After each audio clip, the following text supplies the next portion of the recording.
ऊंची और अंदर की ऊंची का ऊपर के नीचे तो ये बस ये सब प्रवाह चलता है ने, तो चलो अपने स्वाध्याय गुरुदेव बता रहे व्याख्यान चलो। हाँ, बढ़िया बात आती है, आत्मा की बात बढ़िया बढ़िया बात शब्द में रहती है, बाकी अंदर में थोड़ी उतरती है, थोड़ी उतरे तो थोड़ा टाइम में घुसाई जाती है। हाँ, घुसाई समझे ना, मिट जाती है।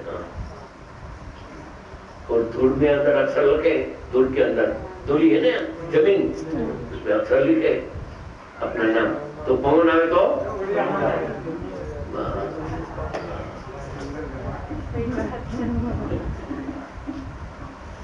उसके पिछाड़ी पड़ना चाहिए, समझे।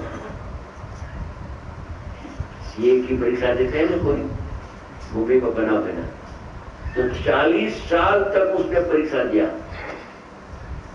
कंटाला नहीं आता है, बाकी पास हो गया।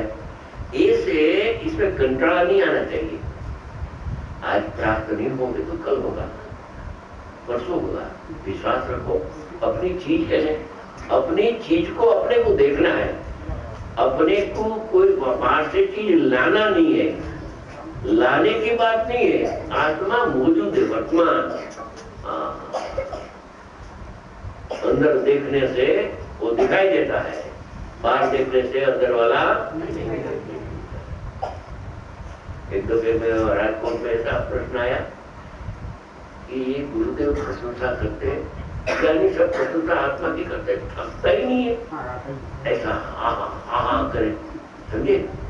ऐसा आत्मा है तो 24 घंटा करता क्या है आत्मा, ऐसा जो आत्मा है तो आत्मा 24 घंटा करता क्या है, समझे। तो मैंने जवाब दिया कि दर्शन देने के लिए रहता है, दर्शन दिया करता है, मगर वो दर्शन लेता नहीं है। मुनि में प्रतिमा जी को जो अंदर में जावे उसको दर्शन देवे, दर्शन देने के लिए तो तैयार है, और लेने वाला चाहिए ने, ये देने के लिए तैयार है मगर लेने वाला चाहिए, तो मिल जाता है। आत्मा का दर्शन से धर्म की शुरुआत होती है भैया, वो सत्य क्रिया है। आत्मा का ज्ञान, आत्मा का सिद्धांत और आत्मा का आचरण, बस वो निश्चयी मोक्ष मार्ग है। हाँ, मोक्ष मार्ग का मार्ग है, और मोक्ष नहीं पूरा होता है तो बीच में साधक को भी जानने के लिए जाने के लिए आता है, जानने के लिए और जाने के लिए आता है तो जानता है, बस जाने करता है। आत्मा को जानते जानते परिणाम को जानते हैं बस।